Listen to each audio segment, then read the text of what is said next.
here with Mr. Harry Kramer, prior CEO and Chairman of Baxter Pharmaceuticals. Today, Harry is an executive partner with Madison Dearborn, a private equity firm, and also Professor of Management and Strategy at Northwestern University's Kellogg School of Management. Welcome, Harry. So tell us briefly about your previous organization and its global reach. Sure. Well, I spent about 23 years with Baxter International, Baxter Healthcare, which is a global healthcare company. I would say about 50–60% of the sales, even a higher percentage of the earnings, were outside of the United States, a true global $12 billion healthcare company. What was your organization doing to really prepare global leaders? I guess the way I would think about it is, first of all, when people say global leaders, I think there's usually a lot of confusion in that a lot of companies that may do business outside of the United States, maybe they're international, but I don't think very many of them are actually global. So this whole differentiation of what do we mean by global, how do you get people trained to literally think globally, as you know, is a pretty big topic. So how would you distinguish between the two? Sure. I guess the way I think about it is this whole idea of if you're going to be a global company, you really need to think globally. And very specifically, I think that means before you go into any country in the world, you have an understanding of the history, the culture, the religion, the practices, the styles. You literally understand how people think, how they do business. As you can imagine, if you really think globally, there is no right or wrong, good or bad. It's just different. And to be able to truly understand that with whoever you're dealing with in whatever country you happen to be dealing with, I think is huge. And in Baxter's case, we dealt with more than 100 countries. All right.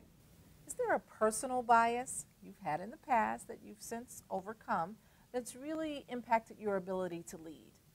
You know, I don't know if there's an event so much as actually when I was relatively young. My grandfather had been a history teacher in New York for like 40 years. And one of the things he always talked about was the fact that if you can get an appreciation for history, culture, understanding the differences, and literally being able to relate to people in whatever culture, language, religion they were, it was be an enormous advantage. So ever since I was a young fellow, I love the idea of getting an appreciation and understanding of that. And I think the earlier somebody starts to think about that, as opposed to, well, I'm a business person, I'm an accountant, I'll figure it out. If you don't have what I think of as this global perspective or this ability to look at things holistically, I think you have a big problem. Good insight. Can you think of any breakthroughs that may not have happened if you didn't have diversity of thought around you? You know, there's a lot. I think there's a lot. I'll give you some examples that I have seen people making mistakes. They get very rigid in their own perspective and they think, well, that's just the way it's supposed to be. As opposed to understanding that's one perspective, but there's many, many different ways that people look at things. And so, for example, I've seen people that will run an organization that operates in multiple countries and they have different businesses. So let's make the assumption you have 5 business units in your company, and let's say you're doing business in 20 countries. Well, I think some people would say, well, we're doing business in 5 businesses globally. That's what we're doing. And let's not get too confused about the country because we have to think about the business, competition, technology. Let's just think globally. And the challenge I always had to people, Erica, was, are we running 5 businesses, and each one of those 5 businesses maybe in as many as 20 countries, or are we operating in 20 countries, and in each of those 20 countries, we may be in as many as 5 businesses? Which is it? Well, if you take the time to think it through, the answer is yes. And I think very often people get very confused. The global person, if they don't have a global perspective, if they think they're running a global business, they may fall in the trap of thinking, let's not get too bogged down on the country. But I always found it interesting to talk to the country people because one of the things that the guys in the countries would say is, wait a minute, last time I looked, most customers are in some country, okay, in some country. And if you don't understand that country and you don't understand the foreign exchange, the practices, what things mean, you're not going to be able to do business. So I think one of the key issues where people get confused, Erica, is they don't have a balance. They don't understand how you take a look at this, and literally, that expression, seek to understand before they're understood. Tell us briefly about your first exposure to Japan and what, if anything, you did to really prepare for that. Sure, sure. Well, I think any place you're going to engage, you really do want to do your homework ahead of time. I would say, though, despite doing your homework, you can make a lot of mistakes. So one of the first mistakes I made in Japan was I was working on a transaction, and I was over there, and I was supposed to get something done on a contract. And at the end of it, I said, "Are we okay here? You know, can you mail this contract back to me?" And the response was yes. Yes, we'll take care of it. We'll mail it back. Yes. And so I came back to the United States, and my boss said, "Well, where's the contract?" And I said, "Well, they're going to be sending it." He says, "Well, where is it?" And I said, "Well, they're going to be sending it." "Harry, what did they say?" I said, "Well, I asked them to do it, and they said yes." And as my boss explained to me that I learned a very good lesson, he said, "Harry, they basically meant," and I'm generalizing, exceptions, "yes, I heard you. Yes, that's what you want us to do, but I have no intention of doing that," right? So this whole idea of difference between what somebody may mean when they say yes and whether it's actually going to happen or not. Big, big lesson for me. Okay.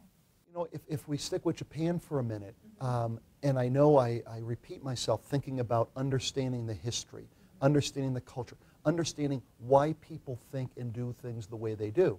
Well, I'm generalizing, but if you think about a place like Japan with a very large population and a very small landmass, the need for harmony is unbelievably important. The need for people to get along and to be able to do as well as Japan has done over the last 50 years is very, very important. Well, how did that manifest itself, I learned, is that when you're giving a speech and you say, well, now you can ask questions, I took the time to understand that if the importance of harmony is great, they may not ask me questions, because the philosophy being, if Harry really did a great job of explaining it, we wouldn't have to ask questions. So the fact that we may embarrass him by asking a question, we're not going to ask the question. So not that they're not engaged, not that they don't care, but just very, very different. So what do you think is one thing others may not know about working with people from Japan? And, you know, if there's some additional insight you want to share, please do that. Many examples. One example that comes to mind is that I think people in Japan, and I'm generalizing, are thoughtful enough that they'll say, you know what, if there's a project that we need to get engaged in Japan, we're going to take the time. We may take 2 or 3 weeks to plan out what we're going to do, how we're going to do it, get everybody engaged, get everybody's buy-in, and then literally for the last 5 days of the month, we'll execute, implement, and get it done. Okay. Now, I'm generalizing, but I think an American approach would be, we're not going to wait 3 weeks. We're going to get moving. We're going to get rolling here. We're going to get rocking and rolling. So after about 3 days, we're going to get going. And boy, look how further ahead we're going to be than the folks in Japan. Well, as you well know, you start off faster, but instead of taking 5 days to implement because they've already got everybody's buy-in, in the United States, we're rolling. Okay, we're rolling, but it takes us actually more than 3 weeks to implement it, because half the people that we need to implement never bought in it and never decided that they were going to let us get it done. So this whole idea that taking more time to plan up front isn't a negative. It actually turns out to be a tremendous positive. And if you look at the total elapsed time of planning plus execution, it could be much shorter, even though we may think it would take a lot longer. Oh, that's good. That's good. So have you observed or even been a part of any missteps doing work globally? You know, there's so many of them, because you can think about anywhere in the world. And I think a lot of them really do come down to this issue of either lack of understanding or lack of actually listening. Little things. In fact, some people say, well, that's just a little thing. I come from a background, there are no small issues. It's like relationships. There's no small issues. They're just issues you're bright enough to figure out before they become big issues, right? So an example of a small one, a group of folks from the United States come to Europe, and it could be France, Germany, wherever, and we want to get a lot done. And you're in the meeting room from 8 in the morning till 5 at night, and you're not done yet. And the folks in Japan or, in Germany or France may say, oh, well, let's go out to dinner now, and we can talk over dinner. And I think the American may say, I'll tell you what, let's just bring in some sandwiches. Let's bring in some pizza. Let's keep going. Well, that's a tremendous insult to these folks, okay? Because for what may be us, well, geez, spending 2 or 3 hours, we got to get this work done. If we're not building a relationship, if we're not building some type of camaraderie and getting to know you and respecting the culture and the customs, and we're going to have a couple glasses of wine, or we're going to, sit and look at something in the park, that ability to unwind and feel part of what's important to folks is unbelievably important. One of the goals of Leadership on the Go is really to create a better place to live and work. And we do that through creating better global citizens. Can you think of something that we can all do to create better global citizens? One thing. You just want one, Erica. I think it comes down to education.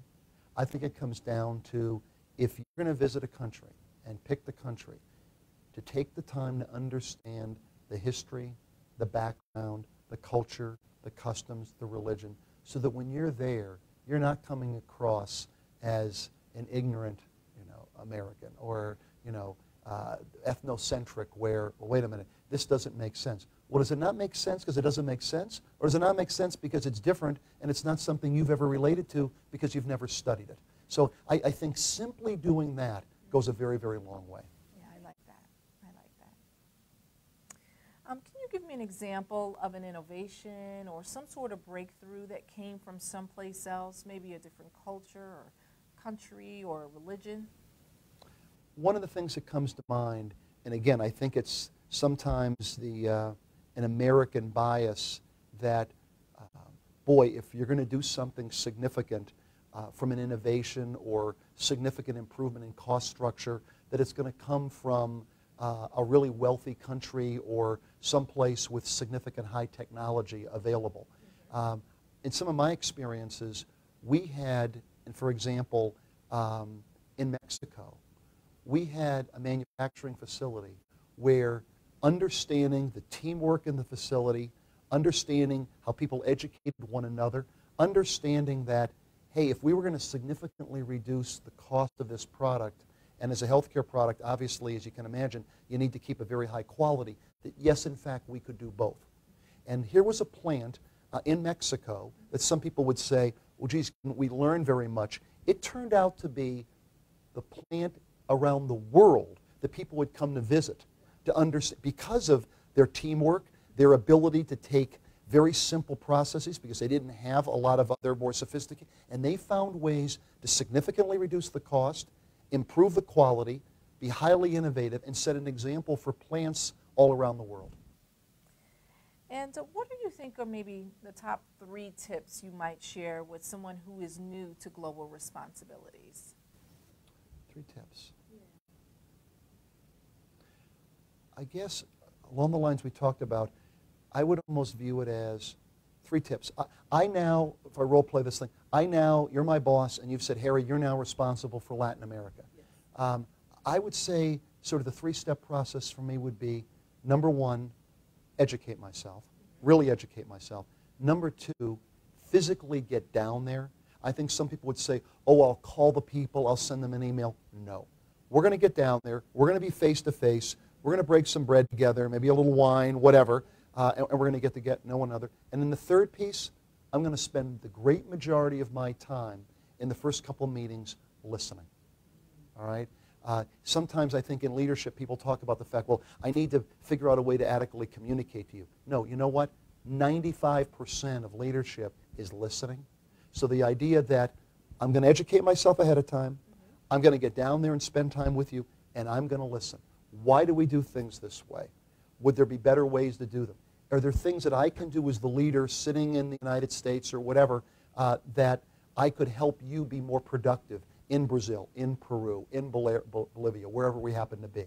So I think the combination of those 3 steps, being prepared and learning, getting there physically, and doing a lot of listening would be the 3 things I would hallmark as the keys. That's good. That's really good. Now, this might be a little more difficult.